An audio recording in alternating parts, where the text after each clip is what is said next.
Good evening. I'd like to welcome you to and call to order the annual meeting of the members of the Savannah Council on World Affairs. For those of you who don't know me, I'm Jennifer Dwyer. I have the honor to serve as the president of the board at the moment. I understand we have a quorum enabling us to get some of our important business done, and we'll try to do that as quickly as possible so we can get to our speaker, who will have a lot of really interesting things to tell us this evening.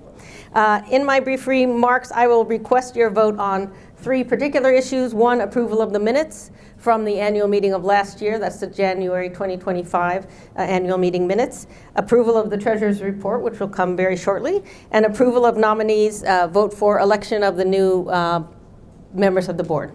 So to begin, I would just like to note that, as you probably know, Savannah Council is an all-volunteer organization, and we rely on you, its members, to provide us with the leadership skills that enable us to run this organization. With that in mind, I would like to thank all of the members of the council who have ever served on the board, and there are many, many.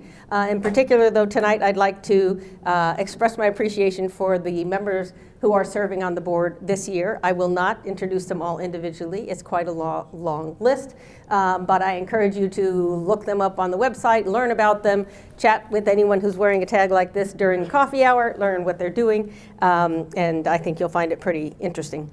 The collective efforts of this particular set of directors has enabled our successful move back to downtown, specifically back to the Coastal Georgia Center, inspired an increase in memberships, which we will hear about in a little while, and have supported not only our 9 excellent speakers programs, carefully curated by our program director, Larry Silverman, who seems to have stepped out of the building for the moment, but but also has expanded our scholarships and outreach programs aimed at younger generations of Savannians, if that's the proper pronunciation, spearheaded by our scholarship and outreach committees. We have a lot of committees, so if you want to join a committee, let us know. We are always looking for volunteers. Specifically, though, I want to take one moment to talk about our scholarship fund, which has long supported students on their study abroad programs. And this year we expanded our outreach to include not only study abroad programs, but other world affairs related programs such as Model United Nations and similar diplomacy simulation competitions. We support both study abroad and these other activities because engagement in current world affairs, either by going overseas or for the many students who can't go overseas through these local world affairs related activities, increases their understanding of world affairs. They understand more about how developments in the world impact their lives, and how, as citizens of the United States, the choices we make also impact the world. And hopefully, by supporting their world affairs related activities, we are encouraging a broader perspective and providing them with the stronger foundation to go out and become meaningfully engaged in the global community as they become our age, for example. On that note, I also have to take one moment to talk about our only fundraiser of the year for the Scholarship Fund. All of these student study abroad and other activities are funded through the Savannah Council Scholarship Fund, and all of those funds are raised through one activity, which is the International Trivia Night that is taking place 1 week from this evening. So if you have not yet purchased tickets, there's still tickets available, and we would encourage you to buy a ticket, buy a table, find some other way to support this fund if you would like to help us promote these important activities for our local students. And if you have other means to support us, of course, we're always interested in corporate or individual sponsors for our programs, and if you want to help us in that way, you can speak to Jerry Thomas in the back there. Also regarding Trivia Night, oops, did this just go off on me? Hello? Oh, Trivia Night tickets, Susan Catron is here, Kevin Goldberg. You can talk with them about tickets. The flyers have little QR codes. You can get them there. Grab any director, they can get you tickets. We can always get you tickets for the Trivia Night, so just reach out if you're interested.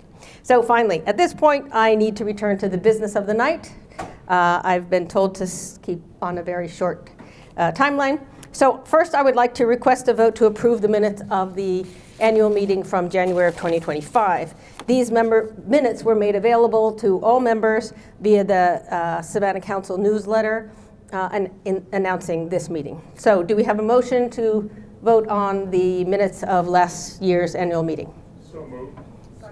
Seconded. All right. All in favor of approving the minutes? In favor? Any opposed? Okay. We have motion passed to approve the minutes from our last meeting. Next, I'd like to introduce our treasurer, Bob Rogers, who's going to present his report on our finances.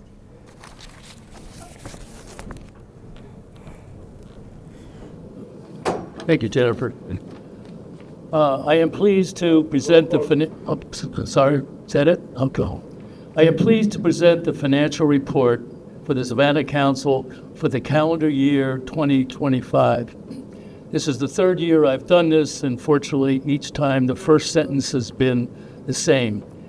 Your council remains financially healthy with no debt, a solid cash position relative to our normal expenses and scholarship grants.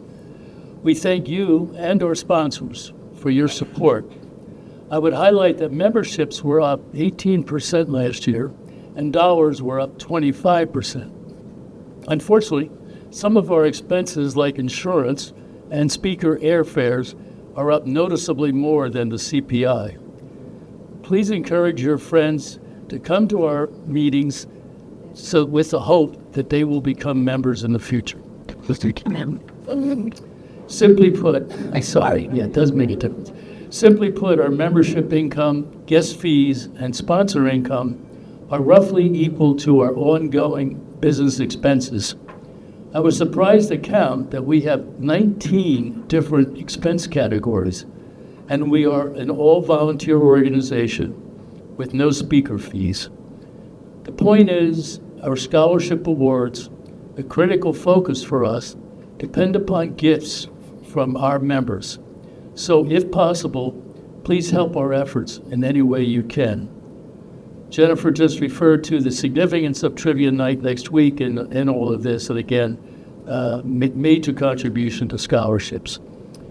As stated in years past, financials are available to anybody who cares. Just let me know via email if you have any questions. Thank you.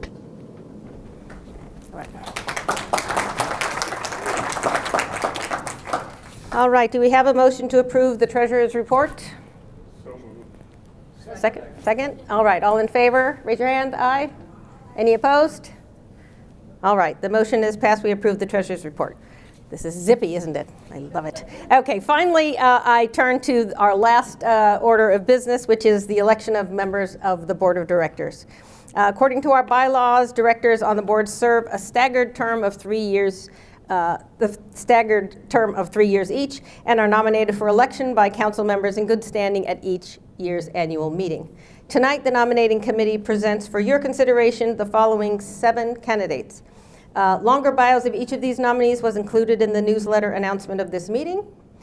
Short bios of all directors are always available on our website. First, we have Becky Cheatham and Corey Highland, who are there and here. These two people have been serving on our board of directors for most of this year, filling seats vacated by elected directors who left before their term was completed. Becky and Corey are now up for election to the first of 2 possible 3-year terms, so they're finally being elected to the board as regular members. Those are 2. In the second category, we have 3 currently elected directors who have each served 1 3-year term and are eligible for election to a second 3-year term. These 3 are Bob Chandis, who's here, back there, Father Frank, Zemkevich, thank you. I practiced and got it wrong. Zemkevich. And I am also up for election to a second 3-year term, Jennifer Dwyer. So, and finally, in the last category, we have 2 new candidates who have never served on the board, but who would bring to our organization expertise in the study abroad and diplomacy simulation programs that were discussed previously. As they are new to the membership, I'm going to tell you just a little bit about them, but again, the bios were sent out, but I'm just going to talk briefly about these 2. The first is Dr. Barry Ballack. He's a professor at Georgia Southern University, whose scholarship has focused on international relations, American politics, and political theory. Dr. Ballack joined the faculty of Georgia Southern, where he holds a joint appointment in both the Department of Political Science and the Center for International Affairs, International Studies, and has served as department chair. Also, for the past 20 years, he's also directed Georgia Southern's Model United Nations program, which is one of the oldest and most continuously running programs of its kind in the country. His teams have won numerous awards, and he has also conducted dozens of Model United Nations conferences for middle school and high school students from Georgia, South Carolina, Tennessee, and Florida. Dr. Balak is up for election to a first 3-year term. Second, I introduce you Jolene Keevy, who is probably here. There she is right there. Jolene Keevy, who also has more than 2 decades of experience in higher education, counseling, and student development. She serves as director of the International Education Center at Savannah State University, where she oversees international student recruitment and admissions, study abroad programming, and English language and the English Language Institute. She is active in numerous organizations and serves as a Gilman Scholarship Reviewer, Fulbright Mentor, and Peace Corps Prep Director. Outside of work, Jolene enjoys her roles as a UGA Master Gardener and a University of Florida Certified Beekeeper. I love that. Jolene Keevy is also up for election to a first 3-year term. So those together are 7 nominees for the board. Do we have a motion to approve this slate of candidates? Oh, are there any nominations from the floor? All right. Being no nominations from the floor, do we have a motion to approve this slate of nominees to the board? So moved. Second. All right. May I have a vote? All in favor of these 7 nominees? Thank you. Is there any opposed? Great. This slate of nominees is approved. Thank you very much. Finally, before we leave this topic, I would like to express, sorry, I'm saying "our," but anyway, special appreciation for the service of the 2 members of the board who are leaving this year. I don't know why I'm crying. It's just totally, I didn't even drink at dinner, really, not that. Okay, 2 members who are leaving the board, Dr. Jacek Lebecki down here front, and Dr. Kevin Goldberg, who is also here somewhere back there in the back. These gentlemen both served as chairs or co-chairs on the Scholarship and Outreach Committee. In addition, Kevin serves as the co-chair of the International Trivia Night event. And Jacek has served for quite a while as the recording secretary, as he is doing right now. We will miss them very much, both. We'll miss both of them very much. Do we have any new business? All right, hereby I hereby adjourn this meeting and can turn our attention to our speaker, Brad Setzer. So give me a moment to get a new set of slides going and we'll be good to go. Thank you so much for your attention.